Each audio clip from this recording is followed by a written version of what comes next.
But today we're looking at everything to do with grubber kicks. Let's go. And the doctor is in the house. So the same 4 stages as always. Firstly, a real life example. Secondly, explaining the skill. Thirdly, drills for beginner, intermediate and advanced. And finally, I'm going to be putting myself through a challenge with a forfeit if I lose. Holy! But a prize if I win. So stick around to see what they are. And remember to subscribe.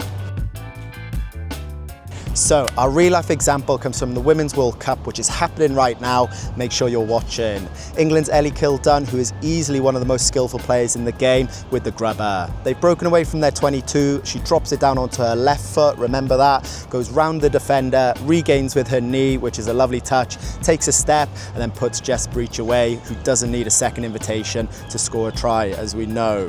So that's one of the main ways you can use a grubber, to go past the defender and use your speed. You could also put it through the defensive line for a teammate, maybe an outside back to collect, or you could also use a grubber to drill the ball into the corner and go for territory.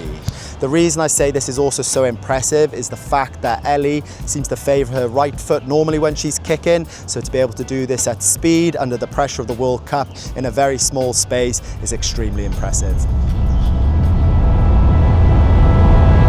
Moving on to the tutorial for grubber kicking, starting with the grip. I like to have my thumbs in a triangle pointing up the ball. This allows me to grip and present with my right and my left hand to either foot, which is really important when it comes to grubber kicking. It also allows you to retract the ball in case the decision to grubber changes or you want to dummy. Having a grip like this also allows you to hold the ball flat, horizontal to the floor. The main aim of the grubber is that we want to hit the tip of the ball, make it spin end over end, and this will give us most control of where the ball ends up, either for ourselves or to a teammate.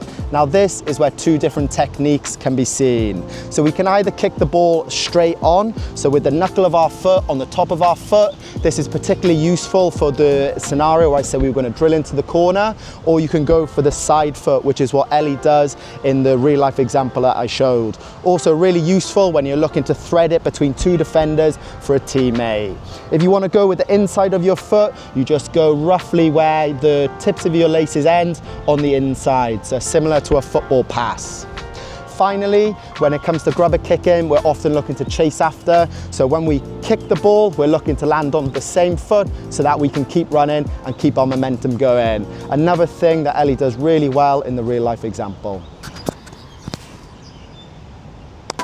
Right, let's get into the drills and starting with the beginner. So we're going to be doing some target practice. So behind me, I've got the gate we're going to be kicking from closest to me. 5 meters away, I've got a gate in the middle, 1 on the left and 1 on the right. We're going to come and stand at the gate. I'm going to go to the right one for now. We're going to get the triangle grip with our thumbs, hold the ball horizontal. We're going to make sure everything is facing towards the gate. Then we're going to go from 2 hands to 1 hand and kick through the gate. I'm not too fussed about how far they go. I just want them to be straight, and we're going to go from our left foot to our right foot. We're going to do the straight on technique, and we're going to do the side one as well. Let's go.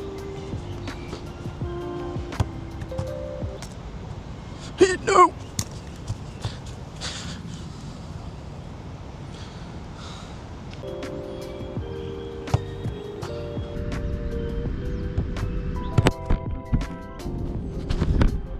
Gotcha. So when we're doing the sideways ones, we don't need to be straight on. We can just turn probably on a 45-degree angle, and then nice and simply 2 to 1, knock it through the square.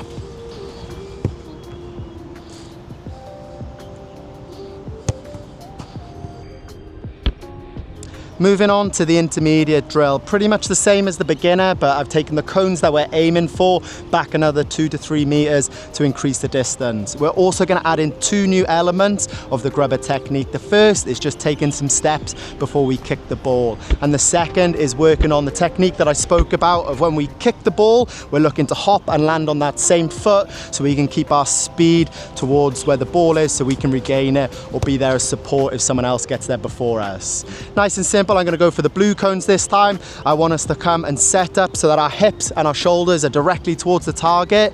We're going to come back and we're just going to slowly take some small steps or walk into it, go into the technique, hop over and start finishing towards the blue set of cones. Generally, where our momentum is going is where the ball's going to end up.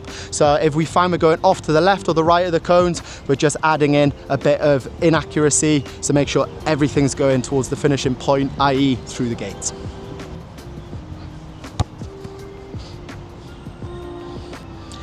Just as an example for when we do the inside of the foot technique, we're coming from more of a 45-degree angle. So if we set ourselves up straight, I just want us to turn on the 45, take your steps back, and then this is where we're going to go into the kicks. We're going to take some steps forward, identify the target, just come off the inside of our boot, okay? For this one, it's less important that our hips and our shoulders completely end up towards the target because we're not going to be running after it, but our foot needs to be going to where we want the ball to go to. Give that a go. So for the inside of the foot technique, just remember I can start square, then go 45, and I'm just going to take my steps back, and then I'm going to start running, and then we're going to go 2 to 1 off the inside of the foot. 2 to 1 off the inside of the foot. Moving on to the advanced drill, and this time we're in the 5-meter channel. The progression for this is now we're going to do exactly the same technique, but we're going to follow and see if we can collect the ball. The stipulations for this advanced drill, the ball has to stay between the 5-meter line. You have to kick from the 10 and gather it before the red cones that I've set up at the bottom on the 22-meter line. So let's see how we go with this. So we're still going to take some movement into it. We're going to look to go straight, and I'm going to try and get there and get the ball before the red cones at the end. See how you go with this one.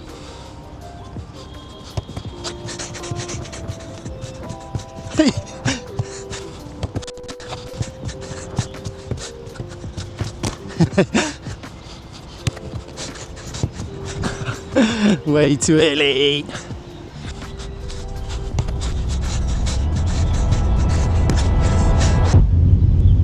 Right, that's enough talking. Let's get into the challenge. I am gonna have 10 kicks. The first 5, I'm allowed to use my strongest foot. The second 5, I'm gonna be doing what Ellie did and looking to kick with my left foot, my weaker foot. If you notice in the video, she actually presents with her strongest hand, which is the right. I'm actually a big fan of this because with any skill, it's always the outcome and whether you can replicate it again and again. And I feel this is the most consistent way to do it if you're not as comfortable dropping with your weaker hand. As with all the challenges, there's going to be a forfeit. This time it's going to be 5 Bronco reps. They all have to be done in under 55 seconds. Otherwise that one isn't complete. And I'm going to keep going until I've done 5 complete ones under 55 seconds. Not keen to do that. But if I do pass this, then I'm going to go and get a sushi takeout, which is one of my favorite quick lunches here in Hong Kong. Go and eat it on the waterfront because it's a really nice day. To pass, I am going to need to get 6 or more of these kicks. And one thing I've changed for this advanced drill, there is a scoring zone, so it's back maybe about 3 meters away from the red line of cones. I need to catch them all in between there. So I've got 5 balls, going to be the strongest foot, then going to switch over onto my left foot. Let's see how I go. First one.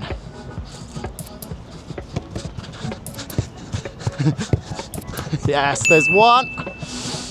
Was playing around with that a little bit too close. Let's try and get this in a bit better.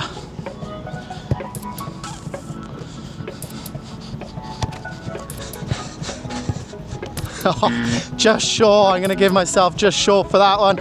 So 1 from 2. Right, let's go. Third one.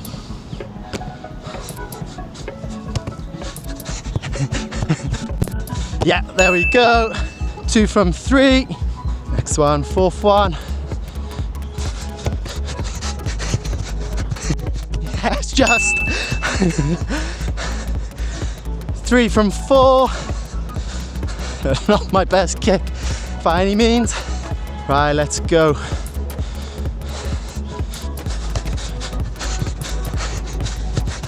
Yes, there we go. 4 from 5.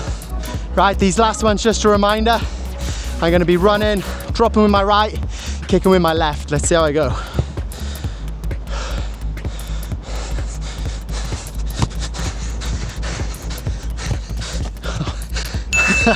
It's ugly, but that's 1. So that's 5 from 6. I can't stress how impressive this piece of skill from Ellie was.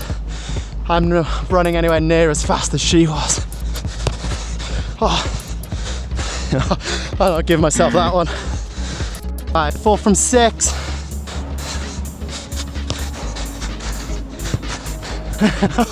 Oh, I'm not giving myself that one.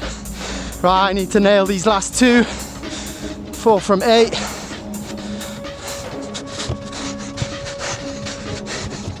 There we go. 5 from 9. Woo. And I need to nail this last one now.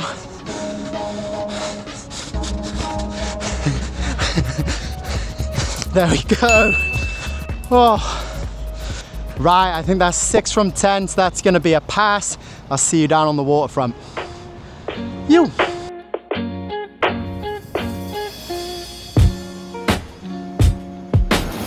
Okay. A walk down the waterfront on Hong Kong Island is so nice and I would highly recommend it. Sushi is also so nice until you realise you forgot chopsticks.